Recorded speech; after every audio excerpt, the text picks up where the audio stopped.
ને 2023માં શૈલેષ પટેલ જે એક અગ્રણી છે એમનું મર્ડર થયું હતું. 8 જેટલા આરોપી જે ડાયરેક્ટ સંડોવાયેલા હતા વલસાડ જિલ્લામાંથી એમની ધરપકડ કરવામાં આવી હતી. જેની પૂછપરછમાં ઉત્તર પ્રદેશના D16 ગેંગના શાર્પ શૂટરો વૈભવ યાદવ, અજય યાદવ અને દિનેશ ગોડ આ ત્રણને યુપીથી બોલાવીને એમનું મર્ડર કરવામાં આવ્યું હતું શૈલેષ પટેલનું. આ ગુનામાં જે તે સમયે જુલાઈ 2023 સુધીમાં 10 જેટલા આરોપીની ધરપકડ કરવામાં આવી હતી, જેમાં વૈભવ યાદવ અને દિનેશ ગોડની પણ ધરપકડ કરી લેવામાં આવી હતી. આ ગુનામાં લાંબા સમયથી વોન્ટેડ અજય યાદવ ઉર્ફે ગુડ્ડુ એને પકડવાનો બાકી હતો. અજય ઉર્ફે ગુડ્ડુ સીતારામ યાદવ.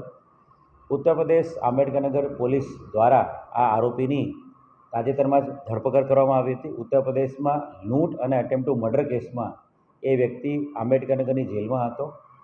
આંબેડકરનગરની જેલમાંથી એ આરોપી અજય ઉર્ફે ગુડ્ડુ યાદવનો ટ્રાન્સફર વોરંટ આધારે ધરપકડ કરવામાં આવી છે. આ આરોપીના 4 દિવસમાં રિમાન્ડ પણ મળેલા છે. અજય યાદવની પૂછપરછ દરમિયાન વૈભવ યાદવ, અજય યાદવ પોતે અને દિનેશ ગોડ આ 3 લોકો D16ના શાર્પ શૂટર છે અને આ લોકો ત્યાંના નામીદા ગેંગસ્ટર્સ છે. અને આ 3 લોકો 18 લાખ રૂપિયાની સોપારી લઈને શૈલેષ પટેલનું મર્ડર કરવા માટે આવેલા હતા અને એમનું મર્ડર કરેલું હતું.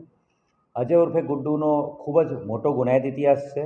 ત્યાંના ગેંગસ્ટર એક્ટ, ખંડણી, અપહરણ, રાયોટિંગ, અટેમ્પ્ટ ટુ મર્ડર, લૂંટ, ઢાળ જેવા 28 જેટલા ગુનાઓમાં એ આરોપી ગુનાની અંદર એને પકડાયેલો છે અને હાલ આંબેડકરનગરની જેલમાં અટેમ્પ્ટ ટુ મર્ડરમાં એ જેલમાં છે. વિધિવત એની કસ્ટડી લેવામાં આવી છે. આગામી 28 તારીખ સુધીના રિમાન્ડ મળેલા છે. રિકન્સ્ટ્રક્શન પંચનામું અને સાયન્ટિફિક તમામ પુરાવો એકઠા કરીને આ ગુનાની અંદર અજય યાદવ વિરુદ્ધમાં ચાર્જશીટ કરવામાં આવશે. અજય યાદવ મેં કહ્યું એ પ્રમાણે વૈભવ યાદવ અને દિનેશ ગોડ સાથે D16નો ગેંગસ્ટર્સ અને શાર્પ શૂટર છે અને આ 3 લોકો સાથે આવીને 20 દિવસ સુધી અહીંયા એક ફાર્મ હાઉસમાં રોકાઈને રેકી કરી હતી શૈલેષ પટેલની. અને જ્યારે શૈલેષ પટેલ મંદિરે દર્શન કરવા ફેમિલી સાથે જતો હતો ત્યારે એની સ્કોર્પિયો ગાડીને આંતરીને 3 જણાએ ગાડી પર ફાયરિંગ કર્યું હતું. અને અજયના કહેવા પ્રમાણે આ ફાયરિંગમાં એણે પોતે પણ પોતાની પાસે રહેલા વેપનથી ફાયરિંગ કર્યું હતું, જેની ગોળી એને શૈલેષ પટેલને વાગેલી.